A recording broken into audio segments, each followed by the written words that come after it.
need a big yard to grow a garden. In fact, you don't even need a yard at all. Nope. Boaz is hanging out at Shadyside Nursery, and he's going to show us how everyone can grow fresh veggies and flowers, no matter how much of a green space they have. So, Boaz, how does this work? Well, I've got an expert here. Jake is going to help us. So we've got a container. This is full of soil. It's ready to go. And you're going to give us some ideas for things you can put in a container garden. Yeah. You know, one of the things about this neighborhood is that we get a lot of people coming in who've never gardened before, who only have a porch. So we talk about this all the time. Right. So if you want to try to grow something on a deck without any like actual yard, it's fairly easy. Yeah. So the first thing you're going to do is pick a pot. We have lots of kind of synthetic, plastic sort of stuff, but I like terracotta. Okay. We've been growing in terracotta for thousands of years. OG? Yeah. Yeah, for sure, yeah.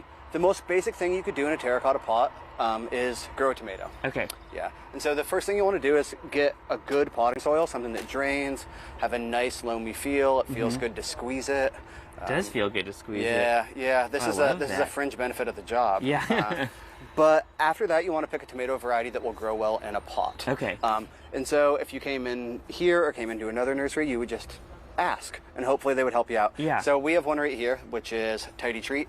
It's a small tomato plant. So this is going to grow kind of cherry or grape-sized tomatoes. Okay. It's going to grow a lot of fruit, but the plant itself isn't going to get very big. And It's not going to root very deep. So hopefully it won't outgrow your pot. It's not going to get unwieldy and fall over, anything like that. It's pretty simple. You just fill a pot with soil. You pop the plant out. See, that's nice and well rooted. We're going to take the tag. Some people like to stick the tag in there if they have a short memory. Remember what you're growing? Yeah. And then you would just loosen this up a little bit at the bottom. You don't have to break it up too much. You don't have to cut anything off. Just massage it a little bit. Then you just dig a hole in here, and you're going to plant it right about where it is. Okay. Yeah. And if you want any of these little guys that come off at a 45-degree angle, you can pinch those off. Oh. You don't have to. That's up to you. Okay. We'll try to keep it as simple as possible. We could just leave them on. If tomatoes aren't your thing, you could try an herb garden. All right, we got a bunch of herbs over here. What do we have here? We have some chive. I would put this in the center because it looks nice. Okay. It's going to grow up big. Yeah. That looks like some dill. We could put that anywhere. Then what else do we have over here? A little parsley. That could go here. And a little sage. And some sage. And this is a warning. This is a warning. Okay. Yeah. This is peppermint, but don't put peppermint here. Why not? Well, it's going to take over. Yeah. Peppermint is an aggressive grower. It's going to kind of overtake everything. It's going to use up all the water. Okay. What's more important, though, is don't put this in your garden beds. Okay.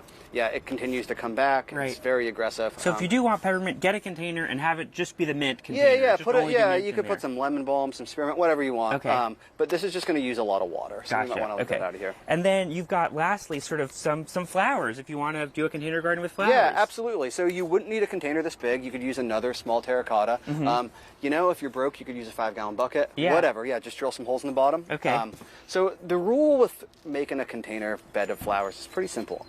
You want some filler, a thriller, so something that's going to be bright, and then a spiller, something that comes over the edge. This looks thrilling to me. It is thrilling. Yeah, I'm glad you think so. This is a spike, so we're going to put this in the center, or maybe in the center back. That's going to give it some height. And I see you're sort of going with a color scheme here. Yeah, we're going to do black and yellow, yeah. So these are petunias. They do well in full sun. They smell nice. So we could alternate some black and yellows. I don't think I've ever smelled a petunia. Some are fragrant and some aren't. Whoa, this one smells really weird, actually. Yeah, it's kind of... What is it? It's like musky. Yeah. And they're sticky on your hands. Smell? This is a little more gentle. I guess this is the crazy Tunia Black Mamba. What do you expect? It's going to smell a little weird. This is popular in like goth gardens. Oh yeah, it's a big thing. It's very nice. It's very velvety. So we would just throw a couple in these. Okay. We could do color block. We could alternate them however you want. If you want to get like a real black and yellow look. Yeah. And then around the edges, we would put something that would drape over the edge. Oh, so I see, like this sort of stuff. Yeah. So that's creeping Jenny. You could do that. This will come back sometimes as a perennial, or you could do like an ornamental sweet potato vine. These come in green. They also come in like a black color if you really lean into the theme. I love so that. we would plant a couple of these. So this would be your spiller, and it would just pop over the edge like that. It would conceal the lip of the pot. It would look great. If you water it regularly, it'll last all summer. Gosh, well, thank you so much for the tips, Jake. This was great, and hopefully we haven't excited you too much to try to contain your excitement, if you can. We can barely stand it over here, Boaz. Good stuff, though. Really, and I know so many people love to garden, and now is the time to do it. If you want to stop by Shadyside Nursery, they're located along Maryland Avenue, and they are open 7 days a week. They're still getting new plants every week, so make sure to stop by if you're looking to freshen up your garden. Yeah, I'm so inspired by that.